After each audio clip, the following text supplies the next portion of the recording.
uma alegria estar aqui com vocês. Eu trouxe uma renca de mulheres nessa noite. Meninas, vocês podem ficar de pé, ó. Estou aqui na frente. Fica de pé.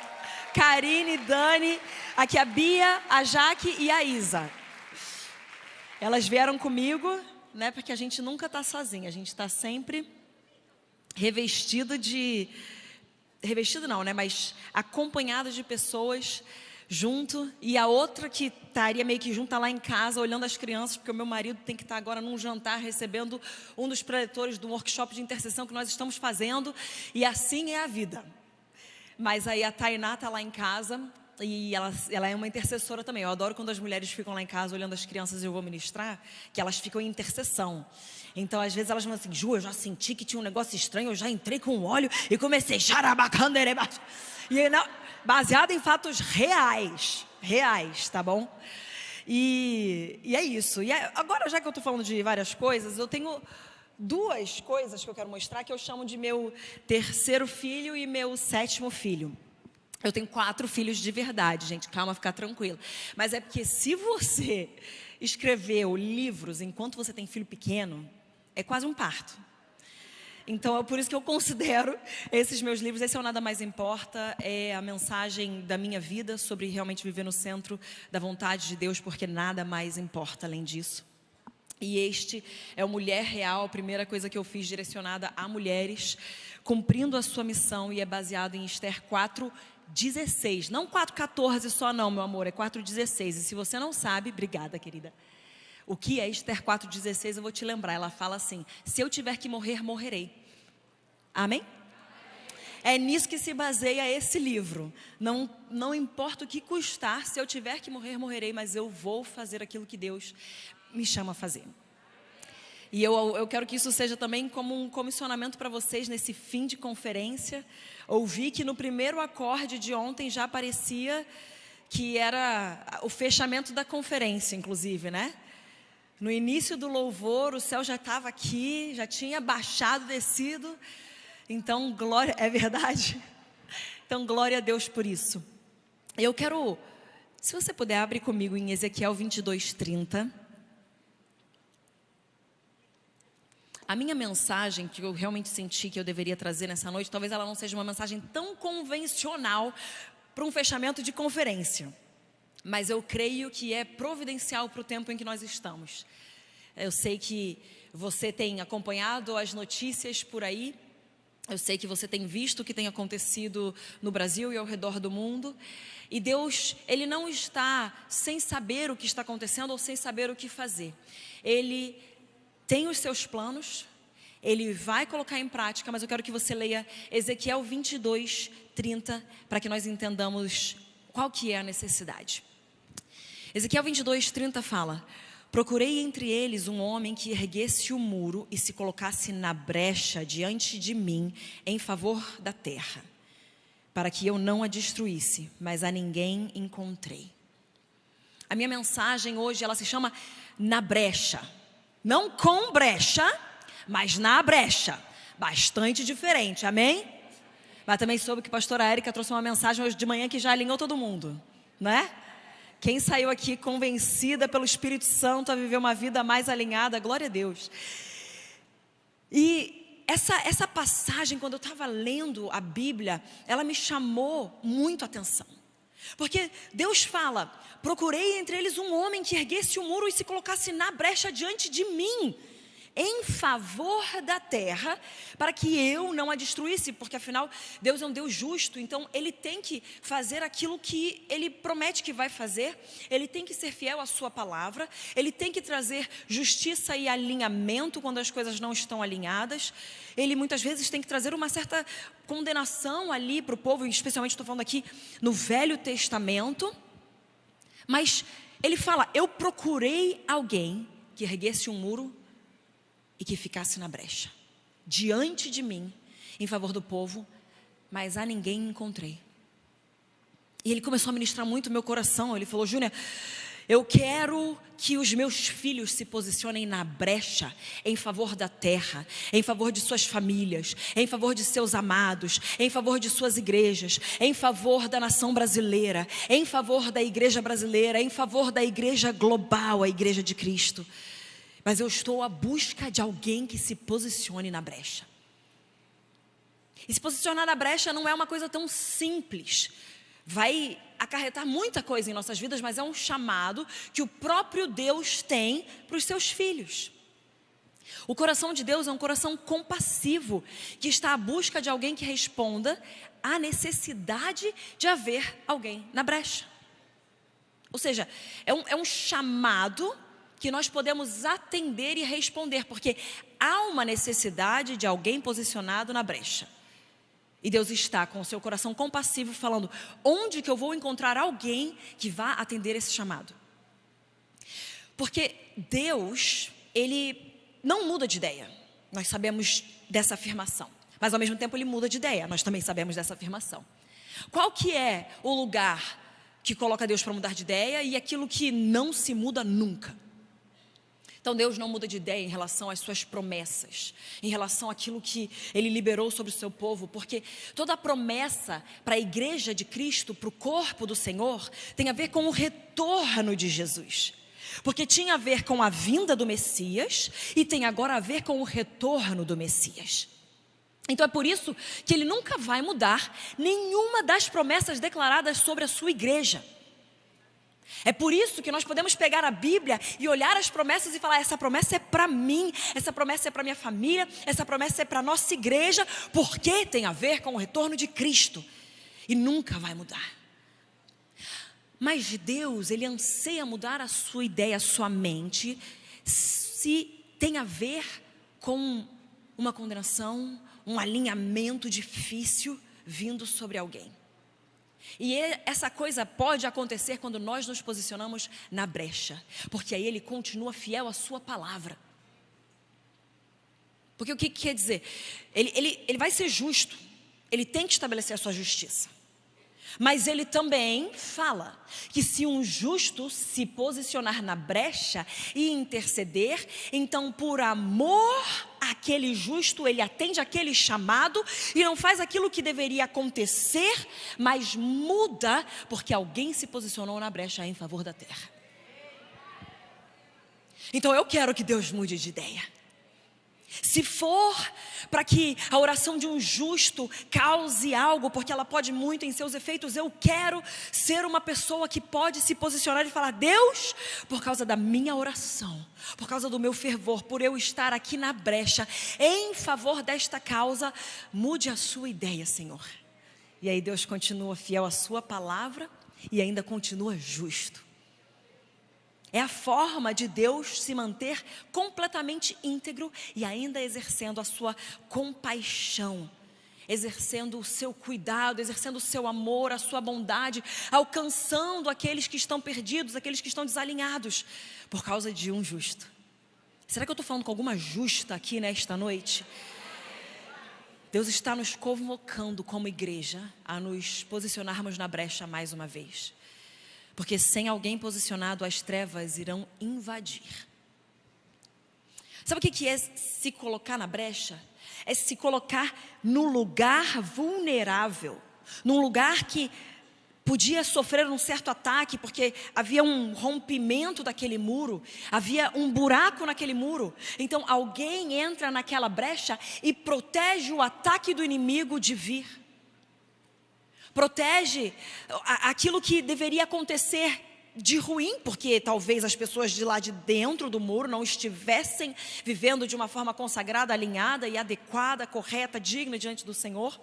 Então você se põe ali para tampar isso.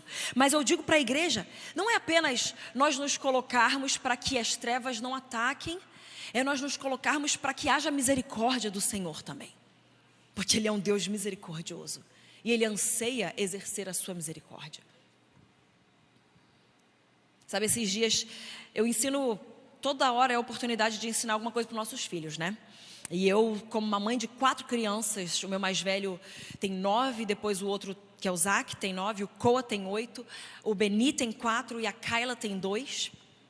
Ganhamos aí uma princesinha no fim, veio assim a cereja no topo do bolo, ela escapuliu e veio para ser a expressão da bondade de Deus na nossa vida.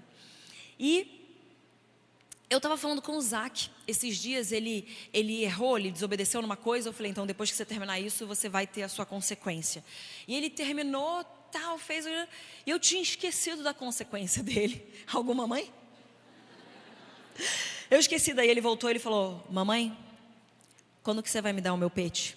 E deixa eu te explicar o que é peixe. Peixe é palmada em japonês. E caso você não saiba, eu sou casado com um homem japonês. Então agora eu já sou japonesa também. E aí tudo lá em casa tem um toque japonês. E aí se você quiser usar esse nome, você fica à vontade. Você pode usar disciplina, pode usar, mas aí eu falo peixe. Porque aí eles entendem, a maioria não. Aí ele falou assim, mamãe, e o meu peixe? Daí eu olhei para ele, eu vi aquele coração de, eu sei que eu errei. Eu sei que eu mereço peixe. Então eu vim aqui avisar minha mãe que ela precisa dar uma palmada em mim. E aí eu olhei para ele, eu falei, é uma oportunidade. Eu já fiz isso muitas vezes, não é sempre, porque eles têm que entender que a gente não deve viver pela misericórdia de Deus, a gente deve viver pela graça de Deus. Mas eu olhei para ele, eu falei, Zac, sabe o que é misericórdia? Daí ele olhou, porque ele esquece, né? Eles esquecem de tudo que a gente ensina. Eu falei, então, misericórdia, ele falou, eu sei, mas é que eu não sei, né? Eu lembro, mas eu não lembro. Eu falei, misericórdia é quando nós precisaríamos receber uma correção, precisamos receber uma condenação, aquilo que era digno, aquilo que a gente deveria receber, por exemplo, quando Jesus foi para a cruz, mas ele levou sobre ele. Isso é misericórdia, quando nós não recebemos e Deus estende misericórdia para nós. Então hoje à noite eu vou estender misericórdia para você. E você não vai levar o seu peixe. Daí ele olhou para mim. Tá bom. Não entendeu muito bem, mas ele está entrando. Falei, você entendeu? Sim. Mas você sabe que você errou? Sim. Que você fala agora? Obrigada, mamãe. Obrigado, né? Mas obrigado por não ter, então, me dado o peixe quando eu merecia o peixe. Então nós vivemos numa realidade que nós, na verdade, mereceríamos esses peixes. Mereceríamos essas correções. E sim, não há mais condenação para aqueles que estão em Cristo Jesus, mas também um Pai que ama a disciplina. Então, nós temos que ser alvo de uma correção e de uma disciplina. Mas também nós, quando olhamos a situação da nossa nação, das nossas famílias, de pessoas que talvez não entendam, nós nos posicionamos na brecha e clamamos para que Deus venha intervir de uma forma diferente. Quero que você abra comigo agora em 2 Crônicas 7:14.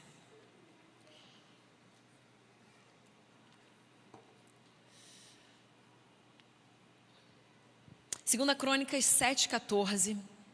É uma passagem, um versículo muito conhecido que fala o seguinte: se o meu povo, que se chama pelo meu nome, se humilhar e orar e me buscar e se converter dos seus maus caminhos, então eu ouvirei dos céus, perdoarei os seus pecados e sararei a sua terra.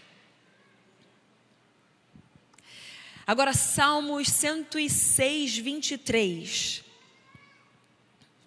fala o seguinte: por isso Deus ameaçou destruí-los, só não o fez por causa de Moisés, o seu escolhido, que se pôs na brecha diante dele para evitar que a sua ira os destruísse. Sabe, e se nós de fato nos posicionássemos na brecha, o que Deus não poderia estar realizando em nosso meio? Nós vemos em 2 Crônicas 7:14 que fala que se o meu povo, que se chama pelo meu nome, se humilhar, orar e buscar e se converter, então eu ouvirei, perdoarei e sararei a sua terra. Eu não sei você, mas eu tenho clamado muito: Deus, sara a nossa terra, sara o Brasil, sara o mundo, Senhor. Nós estamos num tempo tão maléfico. Pai, sara a nossa terra. Sara os nossos corações, sara as nossas motivações, sara os nossos pensamentos, sara a nossa terra. Deus, ele precisa encontrar alguém que se posicione na brecha, alguém que diga sim a esse chamado, que atenda a esse chamado, porque há uma necessidade que alguém esteja na brecha, mas nem todos atendem a esse chamado. E quando nós estamos na brecha, o meu ponto número 1 é que nós reconhecemos quem Deus é. Agora você vai abrir a Bíblia, é muita Bíblia hoje, tá, gente? Então fica aqui comigo. Daniel 9, e você vai deixar marcado Daniel 9, porque nós vamos voltar para essa passagem.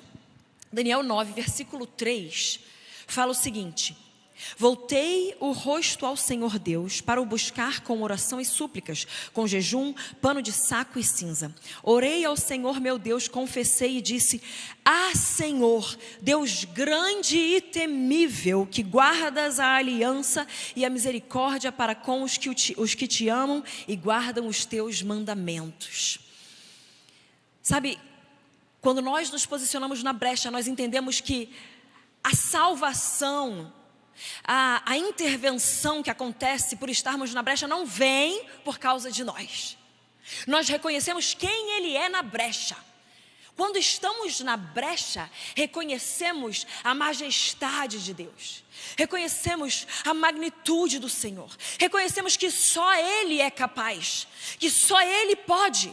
Nós nos posicionamos, mas a intervenção divina é dEle, não é nossa. Então não é porque um justo se posiciona que é por causa do justo que aquilo acontece. O justo se posiciona e é por causa da vontade de Deus, do caráter de Deus. É por causa da bondade de Deus. É por causa da majestade santa que a intervenção vem e toma lugar.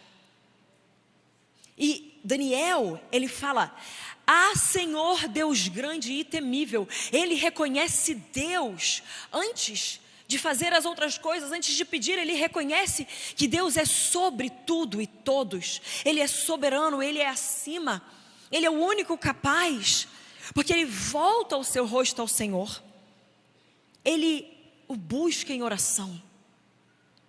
Sabe, nós não podemos nada sem Deus. Nós precisamos nos humilhar diante da presença dEle e reconhecer quem Ele é. Voltei o meu rosto com oração, súplicas, jejum. Jejum é matar a sua carne para que o seu espírito fortaleça. Não tem nada de glamouroso sobre jejuar. Quem aqui já jejuou? Você sabe muito bem, não é? Não existe nenhum glamour, porque começam a sair todas as toxinas, sejam naturais quanto espirituais. Você se dá conta de toda a nhaca que estava dentro de você. Não é glamouroso, mas o jejum, ele vem para nos humilhar.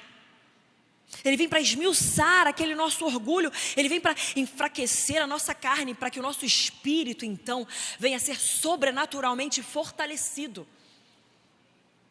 Tem vezes que eu encontro força no jejum que não faz sentido na matemática do meu corpo. É porque é força espiritual. E ele fala sobre pano de saco e cinzas. Porque naquela época, quando eles se humilhavam, eles rasgavam as suas vestes, eles vestiam panos de saco, eles jogavam cinzas em suas cabeças. Isso significa a humilhação perante a magnitude e a majestade do nosso Deus. Quão perfeito, grandioso, temível Ele é. Então nós nos humilhamos perante Ele e reconhecemos quem Ele é.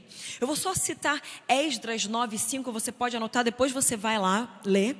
Que fala o seguinte: na hora do sacrifício da tarde, levantei-me da minha humilhação, com as vestes e o manto já rasgados, me pus de joelhos, estendi as mãos para o Senhor, meu Deus. Quando estamos na brecha, nos humilhamos e reconhecemos quem Ele é, porque só Ele pode trazer uma intervenção.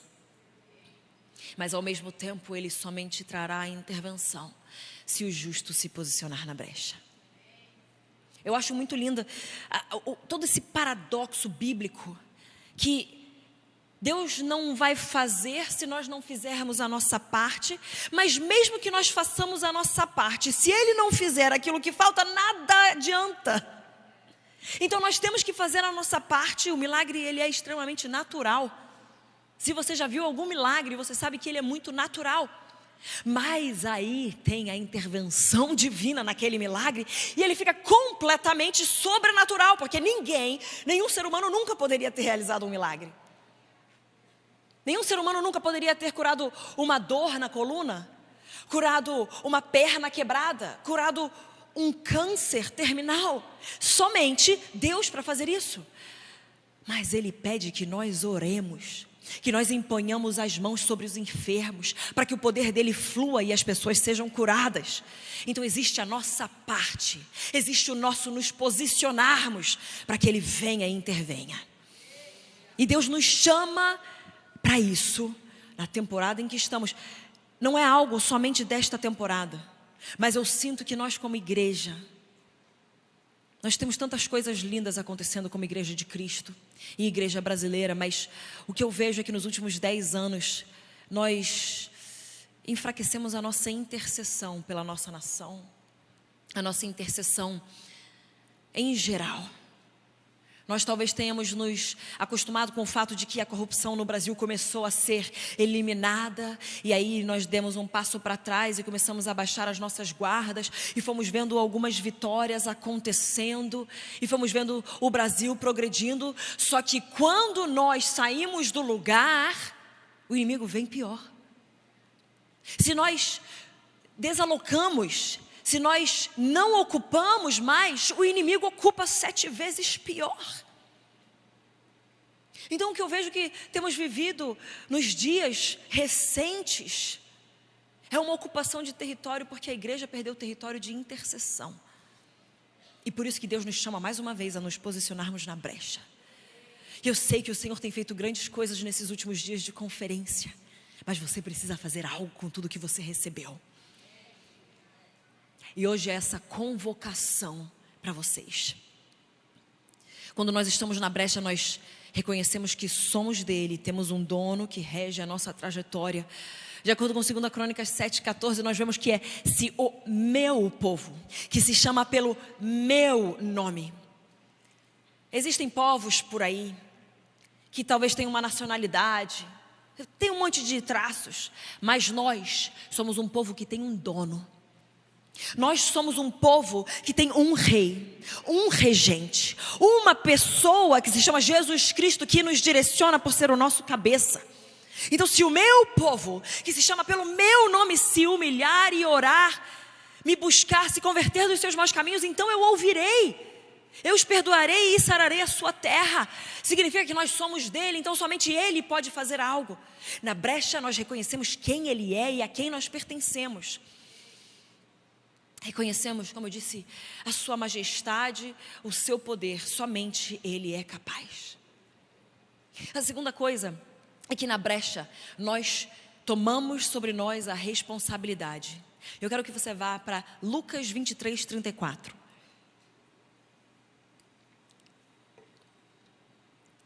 Sabe, Jesus, nesse momento, ele está crucificado, pessoas falando coisas horrorosas para ele, um deboche, um desrespeito. Imagina aquela cena, Jesus sendo completamente humilhado. E aí, Lucas 23:34 fala: contudo, Jesus dizia: Pai, perdoa-lhes, porque não sabem o que fazem. Grifa isso aí na sua Bíblia. Quando nós estamos na brecha, nós assumimos sobre nós toda e qualquer responsabilidade, mesmo sem termos a culpa. E para que nós assumamos a responsabilidade, nós temos que amar com um amor genuíno. E o amor que levou Jesus até a cruz foi esse. O amor que fez Jesus ficar na cruz o tempo todo. Porque você sabe muito bem que qualquer palavra, o Pai poderia ter tirado Jesus da cruz. Mas por amor a mim e a você, Jesus se manteve na cruz. Por amor àqueles que estavam destruindo quem Ele era, o acusando de coisas absurdas, aqueles que cuspiram nele, chicotearam ele, aqueles que foram os malfeitores contra o nosso Cristo. Por amor a esses, aqueles que nós não achamos dignos do amor de Deus, por amor a eles, Jesus se manteve na cruz. Nós precisamos de um amor genuíno pela causa que Deus nos dá. Talvez essa causa seja alguém da sua família, talvez essa causa seja a sua família inteira, talvez essa causa seja a nossa nação, talvez essa causa seja a igreja de Cristo. Qual que é a causa que está queimando dentro de você? Você precisa de um amor genuíno para poder se colocar na brecha em favor daquilo. Pai, perdoa-lhes porque eles não sabem o que fazem. Eu recebi uma pergunta muito genuína de uma das mulheres que eu lidero lá da nossa igreja, e ela chorando, ela falou: Júnia, está muito difícil amar as pessoas que fizeram essa atrocidade essa semana. Eu não quero aqui trazer política, não tem a ver com isso, tem a ver com o valor ao ser humano, tem a ver com o valor à vida, tem a ver com o amor ao próximo. E ela assim, chorando e falando: eu não estou conseguindo amá-los. E nós vamos nos encontrar nesses lugares, e o primeiro passo que nós temos que fazer é: Senhor, eu não tenho amor o suficiente. Para que eu me posicione na brecha, eu preciso de um amor sobrenatural. Então Deus me dá o seu coração, porque o meu coração falho, o meu coração humano não consegue amar aqueles que fazem coisas absurdas, aqueles que celebram o assassinato de alguém. Mas Jesus estava sendo assassinado por eles, e ele falou: Pai, perdoa eles, eles não fazem ideia do que estão fazendo. O amor genuíno nos posiciona na brecha e faz com que nós assumamos a responsabilidade. E quando nós assumimos a responsabilidade, nós reconhecemos e confessamos os pecados corporativos nominalmente. Nós vivemos, como Brasil, a resposta de orações, de pessoas se posicionando na brecha, confessando pecados nominalmente que nem elas tinham cometido, porque elas assumiram a responsabilidade sobre si de clamar pela nossa nação. E hoje é a nossa hora. Este é o nosso tempo. Nós não vamos arrefecer a nossa fé. Nós não iremos retroceder. Nós não somos dos que retrocedem, mas dos que avançam. Deus clama por uma igreja que entende que precisa se posicionar na brecha para ver a sua intervenção na terra. Deus não quer trazer a destruição que é adequada ao caminhar que nós temos tido. Ele quer poder exercer a sua misericórdia e a sua compaixão. Mas Ele precisa de um Moisés. Ele precisa de alguém que vá para Ele e fale: Senhor, e se o Senhor achar 30, 20, 10 justos? Ele precisa de alguém que se posicione na brecha para reconstruir um muro. Ele precisa de alguém que se posicione na brecha para que não haja a destruição que era devida ao povo. Deus nos convoca. Você estava com o dedo lá em Daniel 9, no versículo 5 fala: temos pecado e cometido iniquidades, procedemos perversamente, fomos rebeldes, apartando-nos dos teus mandamentos e dos teus juízos, não demos ouvidos aos teus servos, os profetas, e que em teu nome falaram aos nossos reis, nossos príncipes, nossos pais, como também a todo o povo da terra. Agora só me refresca a memória, porque pelo que eu me lembre, Daniel era uma pessoa um tanto quanto justa. Eu não sei, às vezes a minha memória de mãe talvez falhe, mas me confirma. Pelo que eu me lembre, Daniel era alguém que não se misturava, por exemplo, com iguarias do rei. Pelo que eu me lembre, ele não comia das mesmas comidas. Pelo que eu me lembre, ele abria sua janela e orava abertamente. Pelo que eu me lembre, Daniel era um justo no meio de uma Babilônia completamente perversa. A minha memória está certa? Agora Daniel, no versículo 5 fala: temos pecado. E sim, todos nós pecamos, mas pelo que eu me lembro, ele não pecou tanto assim. Depois ele continua: temos cometido iniquidades, temos procedido perversamente, temos sido rebeldes. Daniel assume sobre si a responsabilidade, porque ele tem um amor pelo seu povo, e ele assume sobre si a responsabilidade dos pecados do povo.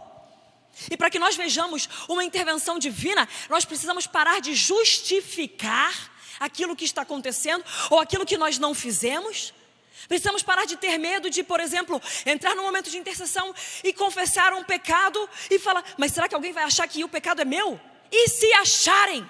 O que importa é que você se posicione na brecha.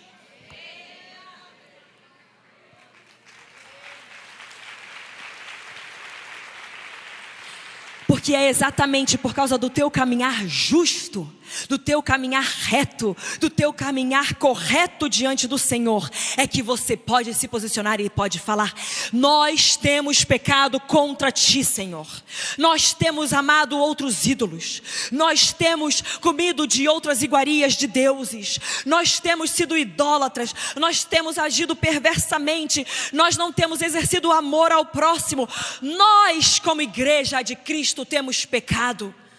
Eu amo por causa do encargo que eu recebo de Deus. E eu assumo a responsabilidade para que então eu me posicione na brecha. E assim eu possa ver uma intervenção sobrenatural. Deus não quer que nós justifiquemos, porque de justificativa podemos viver e sem ver a mão de Deus agindo através das nossas vidas. Eu não sei você, mas eu não quero olhar para o fim da minha vida e pensar que Deus poderia ter me usado mais. E Ele não me usou porque eu não me posicionei na brecha. Mas para nós nos posicionarmos na brecha, nós precisamos viver de forma justa e reta.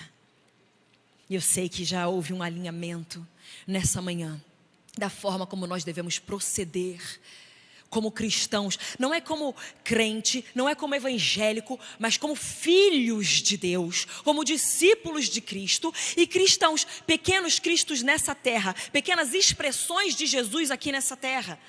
É assim que nós devemos viver. E deixa eu te falar, vai te custar tudo. Talvez eu devesse ter falado isso no início da ministração, quando você disse que você era uma justa que se colocaria na brecha. Vai nos custar tudo.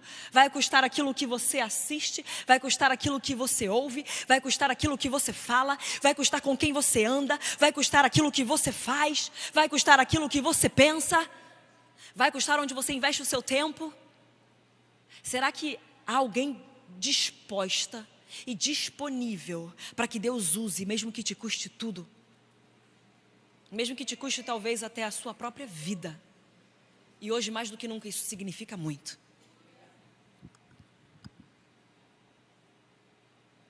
Salmos 24, versículos 3 e 4 fala: quem subirá ao monte do Senhor? Quem há de permanecer no seu santo lugar? O que é limpo de mãos e puro de coração, que não entrega a sua alma à falsidade, nem jura dolosamente. Sabe, quem vai se apresentar diante do Senhor? Quem que pode permanecer no seu santo lugar? Não aqueles que são perfeitos, mas aqueles que são comprometidos com um caminhar íntegro e de santidade. O caminhar digno do nome do Senhor. E quem são esses? Os que são limpos de mãos e os que são puros de coração e que não entregam a sua alma à falsidade. Nós precisamos confessar os nossos pecados, assim como está em Tiago 5, que fala para nós confessarmos os nossos pecados aos irmãos, para que possamos ser perdoados, curados. E então fala que a súplica, a oração do justo, ela pode muito em seus efeitos. Do justo, aquele que confessa o seu pecado. Aquele que pede perdão, porque reconhece o seu erro. E a gente precisa chamar mais de pecado as coisas, e não de falha ou dificuldade, ou temperamento e personalidade. O que é pecado sempre foi e vai continuar sendo. E no momento que nós reconhecemos que é pecado, nós podemos então ser perdoados, lavados, purificados e capacitados para ficar na brecha, para fazer algo para Deus. Ele nos chama a sermos limpos de mãos e puros de coração. Agora, Lucas 18, nós sabemos aquela parábola da viúva que vem e fica insistindo para o juiz. E aí no versículo 7, Jesus fala: não fará Deus justiça aos seus escolhidos, que a Ele clamam dia e noite, embora pareça demorado em defendê-los? Então Deus está falando: olha, aquele juiz injusto conseguiu conceder algo, eu muito mais. E pode parecer que está demorando, mas eu vou realizar a justiça. Mesmo que pareça que ele está demorando em defendê-lo, nós veremos a justiça do Senhor através das nossas vidas, nas nossas igrejas, na nossa nação, porque essa é a promessa que tem a ver com o retorno de Cristo.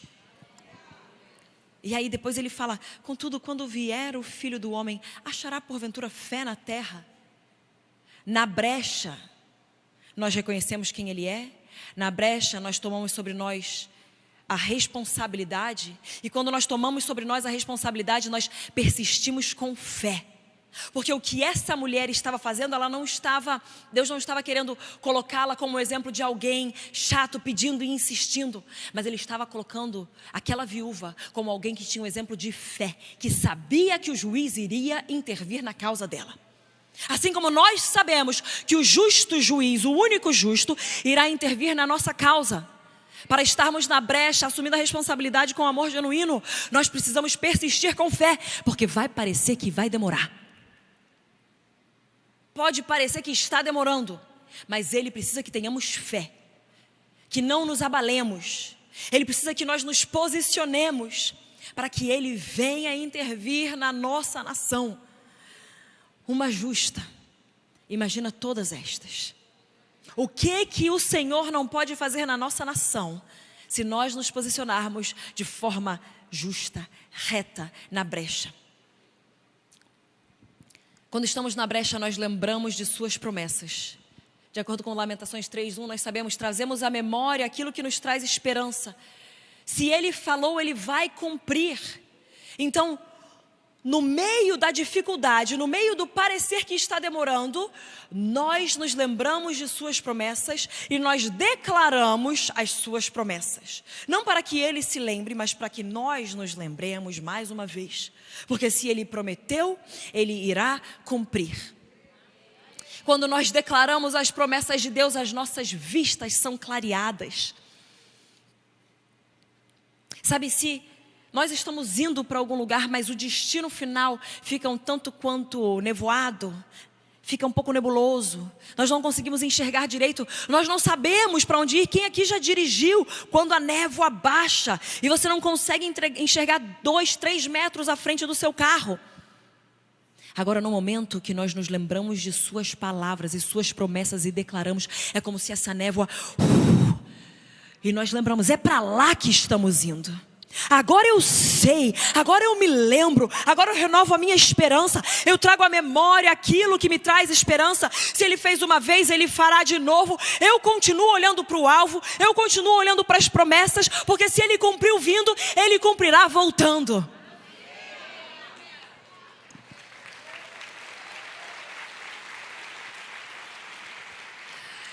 2 Pedro 1,19 fala: temos assim tanto mais confirmado a palavra profética, e fazeis bem em atendê-la, como a uma candeia que brilha em um lugar tenebroso, até que o dia clareie e a estrela da alva nasça em vosso coração.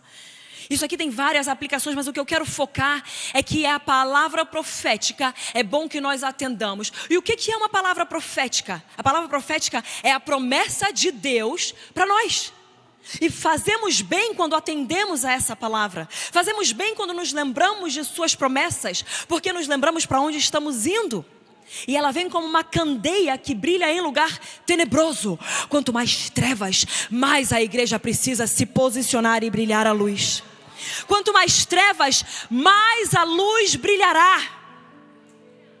E ela brilhará quando nos lembrarmos de suas promessas, nos lembrarmos de quem Ele é, nos lembrarmos do que Ele fez e nos lembrarmos do que Ele fará. Isso vai clarear a nossa visão, e para que nós nos mantenhamos na brecha, nós precisamos lembrar dessas promessas para que a visão continue clara e o povo não pereça por falta de visão. E o meu último ponto é que nós, na brecha, clamamos por sua misericórdia. Daniel 9, versículo 16. Daniel começa a falar: ó Senhor, segundo todas as tuas justiças, aparte-se a tua ira e o teu furor da tua cidade de Jerusalém, do teu santo monte, porque se o meu povo, que se chama pelo meu nome, essa é a minha cidade, esse é o meu povo, esse é o meu lugar, então Deus, que aparte-se o seu furor de Jerusalém, da tua cidade, do teu santo monte, por causa dos nossos pecados e por causa das nossas iniquidades e de nossos pais, se tornaram Jerusalém e o teu povo opróbio para todos os que estão ao redor de nós. Agora pois, fala comigo, agora pois, ó Deus nosso, ouve a oração do teu servo e as suas súplicas sobre o teu santuário assolado, faze resplandecer o teu rosto por amor do Senhor. Inclina, ó Deus meu, os ouvidos e ouve. Abre os olhos e olha para a nossa desolação e para a cidade que é chamada pelo teu nome. Porque não lançamos as súplicas perante a tua face fiados em nossas justiças, mas em tuas muitas misericórdias. Ó Senhor, ouve, ó Senhor, perdoa, ó Senhor, atende-nos e age, não te retardes por amor de ti mesmo, ó Deus meu, porque a tua cidade e o teu povo são chamados pelo teu nome. Daniel, como um servo, pode aplaudir o Senhor. Daniel, como um servo justo, ele fala: Senhor, atende a oração do teu servo, atende as minhas súplicas. Será que nós podemos entrar na presença de Deus e falar: Senhor, eu tenho sido justa, atende as minhas orações, intervém na minha sociedade, intervém na minha família, Senhor, faz algo porque eu estou pedindo. Será que temos revelação do amor de Deus por nós? De que podemos entrar em sua presença? Será que temos revelação do poder que é a oração de um justo? E será que temos um caminhar reto que faz com que nós possamos dizer: atende a oração do teu servo, faz resplandecer o seu rosto, Senhor. Ele fala: ó Senhor, ouve, ó Senhor, perdoa, ó Senhor, nos atende, ó Senhor, age e não te demores, age em nosso meio, porque é a tua cidade e é o teu povo que é chamado pelo teu nome. Na brecha nós nos lembramos dos seus atributos. Deus é um Deus misericordioso, Deus é um Deus compassivo, Deus é um Deus perdoador, Deus é um Deus restaurador, Deus é um Deus amoroso. E na brecha nós nos lembramos disso e declaramos essa verdade sobre a situação. Nos posicionamos e falamos: tu és misericordioso, age em misericórdia.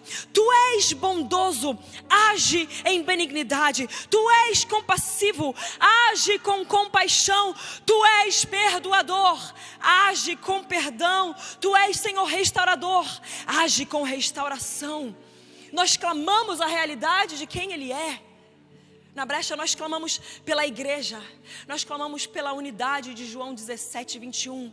Pai, que eles sejam um, como eu sou um contigo, para que o mundo creia que o Pai me enviou. Ou seja, para que o mundo creia que o Pai enviou o Messias, o Salvador prometido.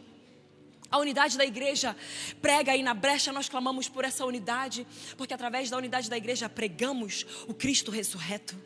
Através da unidade da igreja pregamos o perdoador, pregamos o restaurador, pregamos aquele que é capaz de todas as coisas. Nós clamamos por Efésios 5, 27. A noiva do Senhor, santificada, gloriosa, sem ruga, imaculada.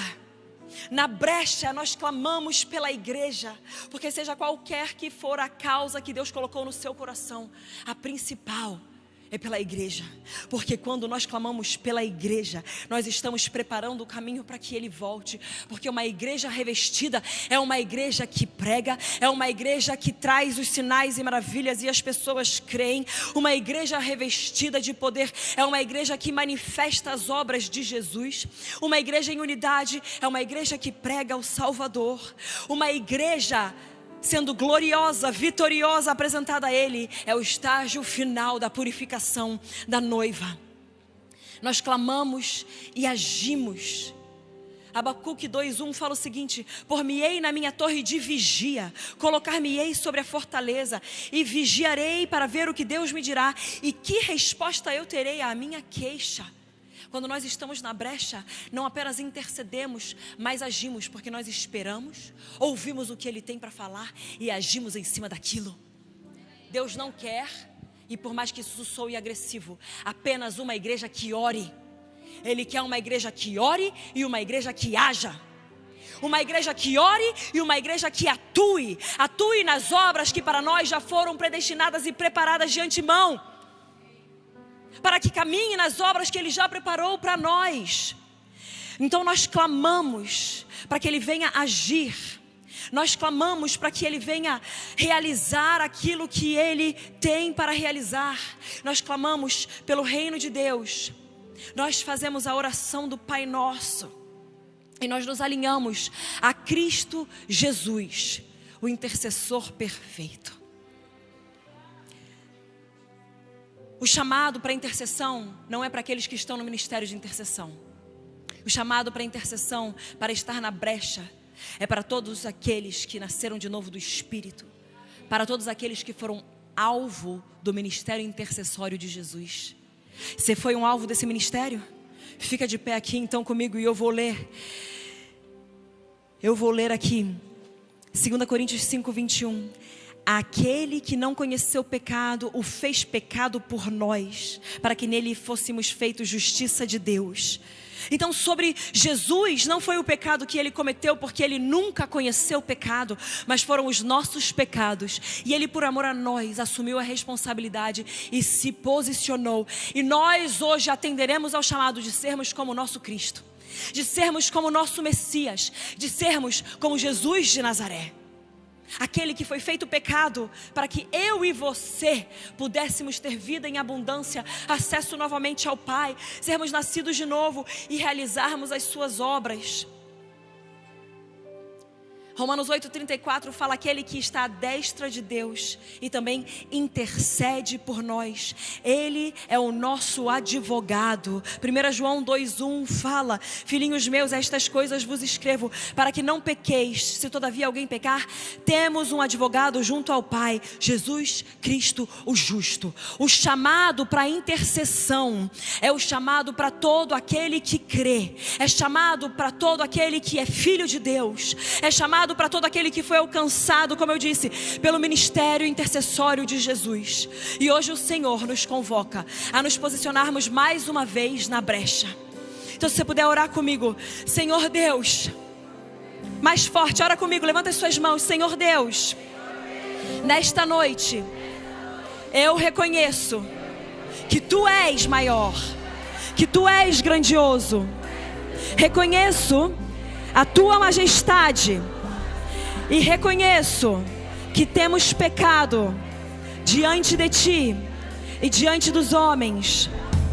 Oramos hoje pela nossa nação.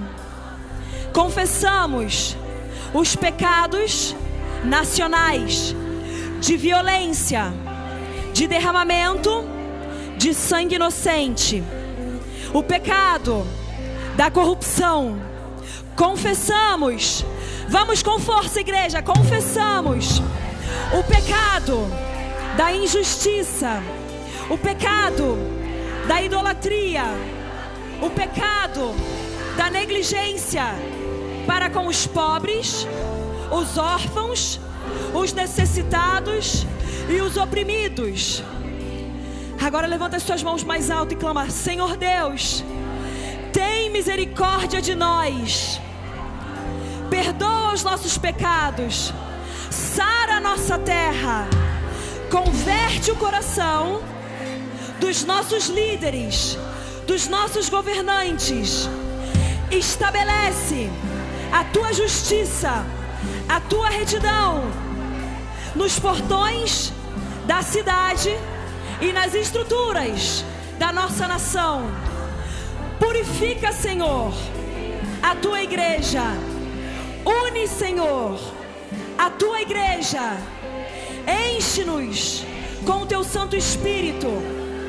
Nos submetemos a ti e resistimos às obras do maligno. Que a mentira seja exposta, que a verdade prevaleça, que a paz de Cristo governe nossos corações e governe as nossas cidades. Abençoa o Brasil, abençoa a tua igreja, expressa nessa nação, que a tua salvação seja conhecida aqui e até os confins da terra. Em nome de Jesus, nós oramos com fé. Amém, amém, amém. Aplauda o Senhor.